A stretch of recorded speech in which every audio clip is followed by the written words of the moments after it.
Mieux connaître les milieux aquatiques d'eau douce et les populations piscicoles qui y vivent est l'objectif que s'est fixé le Conseil supérieur de la pêche. À La Réunion, c'est en 1997 que la Direction régionale de l'environnement met en place un suivi piscicole, véritable outil de surveillance de l'état de santé des populations de poissons et de crustacés de nos rivières.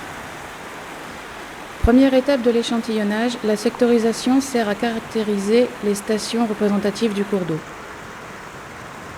Dans un premier temps, à l'aide d'un topophile, on mesure la longueur totale de la station.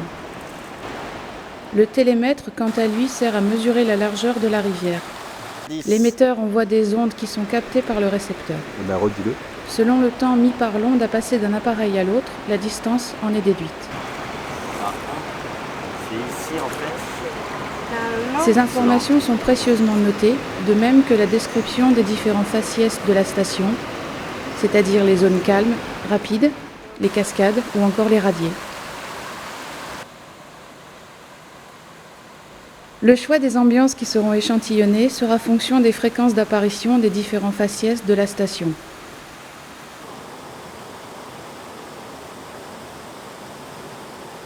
En moyenne, on place 18 ambiances au sein de la station. Celles-ci sont repérées grâce à des marques de couleurs. Chaque ambiance est décrite avec précision. On mesure la profondeur moyenne de chacune d'entre elles. Puis, grâce à un courantomètre, on mesure la vitesse moyenne du courant. Cet appareil possède une sonde qu'on immerge et qui mesure la déformation du champ électromagnétique de l'appareil par la force du courant.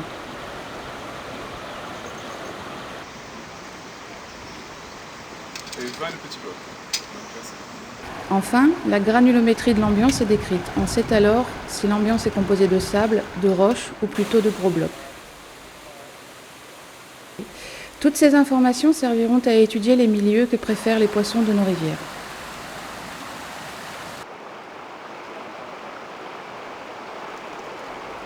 La seconde phase opérationnelle consiste à échantillonner les populations de poissons, mais aussi de crustacés, présentes au sein de chaque ambiance. On utilise pour ce faire une technique imparable, la pêche électrique. Le principe est simple. La faune aquatique présente est tétanisée grâce à une petite décharge électrique créée par un appareil de pêche portatif.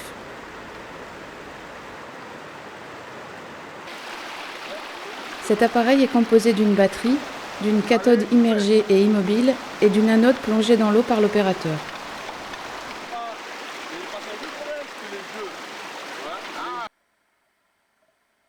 Lorsque l'anode est plongée dans la rivière, un champ électrique se crée. À l'intérieur de ce champ, tous les poissons sont immobilisés et se laissent glisser avec le courant de l'eau dans les épuisettes se trouvant juste en dessous.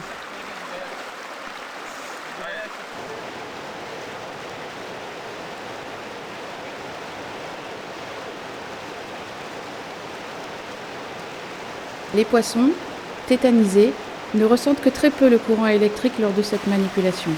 Ils se réveillent très rapidement alors qu'ils sont encore dans l'épuisette.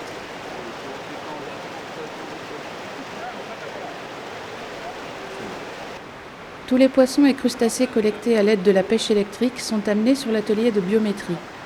C'est ici que l'on va les identifier et les décrire.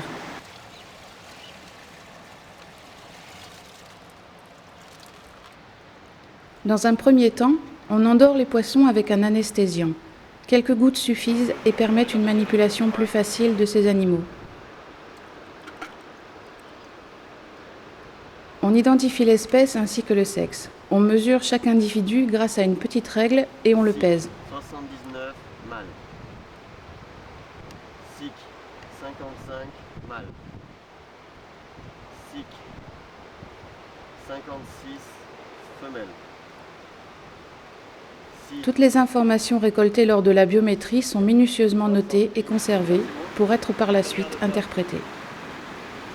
À la fin de la pêche, on relâche les poissons dans leur milieu d'origine.